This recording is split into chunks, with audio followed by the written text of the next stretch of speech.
Hello, my friends, and welcome back. It is still Tuesday, November 1st, 2022. I'm the drunk booger. 'Tis beer time. From my friend and yours, Paulie G, comes a beer near and dear to my heart, and I haven't had it in like 6 years. Bell's Two-Hearted Ale, American IPA, made exclusively with Centennial hops. There's a local brewery here in Ontario, People's Pint, that makes a tribute to this Time Lord West Coast IPA. I believe it's like 7-ish%. I don't know. I can't read the writing anymore. But, 7%. Does anybody in Ontario, make bottled beer anymore?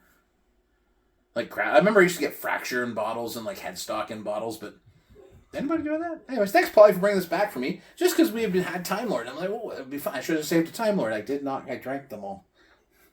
There was some unfortunateness, and I drank all of my beers. No, one time I accidentally drank 6 beers, and one my last Time Lord. Because I'm an idiot.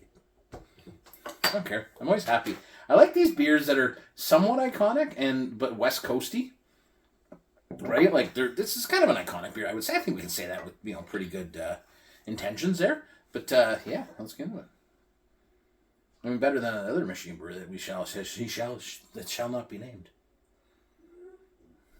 It's nice, grapefruity, pine. Who thought pine would be a flavor? Be like, yeah, I love that.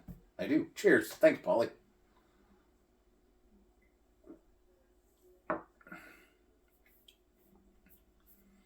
I'm trying to think of Time Lord, and I'm pretty sure, yeah. Because you got to hit it. This is all Centennial, so this is big grapefruit, earthy pine, right? It's got this earthy, just bitterness to it, and it's incredibly well balanced with a toasty malt backbone, right? That is the hallmark of these beers, right? They have this kind of balance between bitter and there's a little bit of caramel in there somewhere, but it behooves us to remember these beers that, helped form and shape what we are as beer drinkers. And maybe not particularly you in person, this beer affected. But this beer affected people who made the beer that you drink now, right? And that's kind of the thing I look at from them. When I get a chance to, try this or Heady Topper, all that stuff. And they're fantastic beers in their own right. But what sets them apart is the fact it had been being made for so long at such a high level.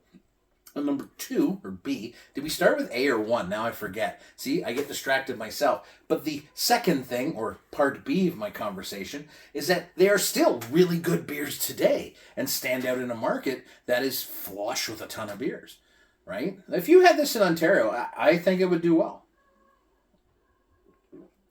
But we have our own West Coast kind of IPA, so, right? There's an American flavor. I don't know what it is. But you can tell an American-made West Coast IPA as opposed to an Ontario-made West Coast IPA. And this is the water profile, the yeast profile. I don't know, but it is what it is. But I'm really glad I got to try it again, because the last time I had this was 6 years ago, and I liked it. I like it more now because I understand more about what it is, where it came from, what it led to, and what it gave me at the time.